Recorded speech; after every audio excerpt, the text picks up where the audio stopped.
I am that by Sri Nisargadatta Maharaj, Chapter 14, Appearances and the Reality. Questioner: repeatedly you've been saying that events are causeless, that a thing just happens and no cause can be assigned to it. Surely everything has a cause, or several causes. How am I to understand the causelessness of things? Maharaj, from the highest point of view, the world has no cause. Questioner: but what is your own experience? Maharaj, everything is uncaused. The world has no cause. Questioner: I'm not inquiring about the causes that led to the creation of the world. Who's seen the creation of the world? It may even be without a beginning, always existing, but I'm not talking about the world. I take the world to exist somehow. It contains so many things. Surely each of these things must have a cause or a number of causes. Maharaj, once you create for yourself a world in time and space that is governed by causality, you are bound to search for and then find causes for everything. Questioner: my question is very simple.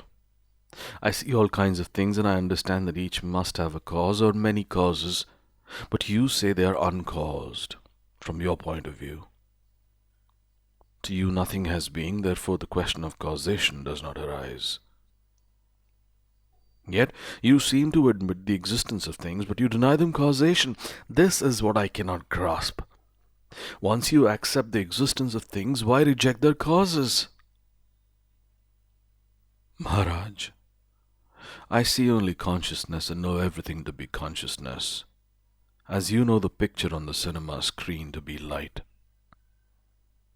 Questioner: still the movements of light have a cause?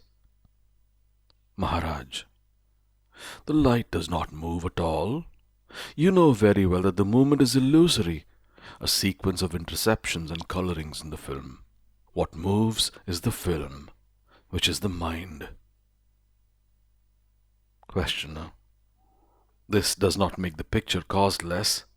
The film is there, and the actors with the technicians, the director, the producer, the various manufacturers. The world is governed by causality. Everything is interlinked. Maharaj, of course everything is interlinked, and therefore everything has a number of causes, numberless causes. The entire universe contributes to the least thing. A thing is as it is because the whole world is as it is. You see, you deal in gold ornaments and I in gold. Between the different ornaments there is no causal relationship. When you melt an ornament to make another one, there is no causal relationship between the two ornaments. The common factor is the gold. But you cannot say that the gold is their cause. It cannot be called a cause, for it causes nothing by itself. It is reflected in the mind as I am, as the ornament's particular name and shape. Yet all is only gold. In the same way, reality makes everything possible, and yet nothing that makes a thing what it is, that is, its name and shape, none of that comes from reality. But why worry so much about causation? What do causes matter when things themselves are transient? Let come what comes and let go what goes. Why catch hold of things and inquire about their causes? Questioner: from the relative point of view, everything must have a cause. Maharaj, of what use is the relative view to you? You're able to look from the absolute point of view. Why go back to the relative? Are you afraid of the absolute? Questioner: I am afraid. I'm afraid of falling asleep over my so-called absolute certainties. For living a life decently, absolutes don't help. When you need a shirt, you buy a cloth, you call a tailor, and so on. Maharaj, all this talk shows ignorance. Questioner, and what is the knower's view? Maharaj, there is only light, and light is all that there is. Everything else is a picture made of light. The picture is in the light, and the light is in the picture. Life and death, self and not self, abandon all these concepts. They're of no use to you. Questioner, from what point of view do you deny causation? From the relative, meaning that the universe is the cause of everything and therefore everything is causeless, or from the absolute, meaning that there is nothing at all that exists? Maharaj, from which state are you asking? Questioner, from the daily waking state, in which alone all these discussions take place? Maharaj, in the waking state all these problems arise, for such is its nature. But you're not always in that state. What good can you do in a state into which you fall and from which you emerge helplessly? In what way does it help you to know that things are causally related as they may appear to be in your waking state? Questioner, because the world and the waking state emerge and subside together. Maharaj, when the mind is still, absolutely silent, the waking state is no more.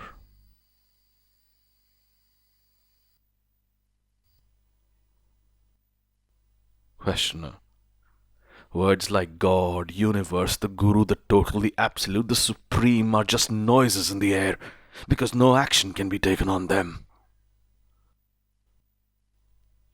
Maharaj, you're bringing up questions which you alone can answer, I'm afraid. Questioner, oh, come now. Don't brush me off like this. You're so quick to speak for the totality, the universe, and such imaginary things. They cannot come and forbid you to talk on their behalf. I hate those irresponsible generalizations, and you are so prone to personalize them. Without causality, there will be no order, nor purposeful action will be possible. Maharaj, do you want to know all the causes for each and every event? Is that even possible? Questioner, I know that's not possible. That's not what I'm asking. All I want to know is if there are causes for everything, and the causes can be influenced, thereby affecting events or outcomes. Maharaj, to influence events you need not know the causes. What a roundabout way of doing things. Are you not the source and the end of every event? Control it at the source itself. Questioner, every morning I pick up the newspaper and read with dismay that the world's sorrows, its poverty, hatred, wars, its crime continue unabated.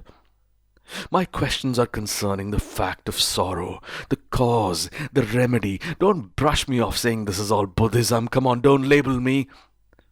Your insistence on causelessness removes all hope of the world ever changing. Maharaj, you're confused because you believe that you are in the world, not that the world is in you. Who came first, you or your parents? You imagine that you were born at a certain time and place and that you have a father and a mother and a body and a name. This is your sin and your calamity. Surely you can change your world if you work at it. By all means, work. Who stops you? I have never discouraged you. Causes or no causes, you have made this world and you alone can change it. Questioner. But a causeless world is entirely beyond my control. Maharaj. On the contrary, a world in which you and you alone are the only source and ground is fully within your own power to change. What is created can always be dissolved and recreated. All will happen as you want it, provided you really want it. Questioner. All I want to know is how to deal with the world's sorrows. Maharaj. You have created them out of your own desires and fears. You deal with them. All is due to your having forgotten your own being. Having given reality to the picture on the screen, you love its people, its fictitious characters, and you try to suffer for them and seek to save them. The truth is just not so. You must begin with yourself. There is no other way. Work, of course, there's no harm in working. See, your universe seems to contain every possible experience. The individual traces a line through it and experiences all kinds of pleasant and unpleasant states. This gives rise to questioning and seeking, which broaden the outlook and enable the individual to go beyond his narrow and self-created world, limited and self-centered. This personal world can be changed in time, but the universe is timeless and perfect. To take appearance for reality is a grievous sin and the cause of all your calamities. You are the all-pervading, eternal and infinitely creative awareness, consciousness. All else is local and temporary. Don't forget what you are. In the meantime, work to your heart's content. Work and knowledge should go hand in hand. Questioner. My own feeling is that my own spiritual development is not in my own hands. Making one's own plans and carrying them out leads one nowhere. I just run in circles around myself. When God considers this fruit to be ripe, He will pluck it and eat it. Meanwhile, whichever fruit seems green and unripe to Him, I guess, will remain on the world's tree for another day. Maharaj, you think God knows you? Even the world He does not know. Questioner. Yours is a different God. Mine is different. Mine is merciful. He suffers along with us. Maharaj, you pray to save one while thousands die, and if all stop dying, there will be no space on earth. Questioner. I'm not afraid of death. My concern is with sorrow and suffering. My God is a simple God, and I guess rather helpless.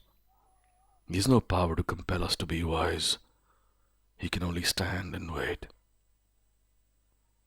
Maharaj, if you and your God are both helpless, does it not imply that the world is accidental? And if it is, the only thing you can do is to go beyond it.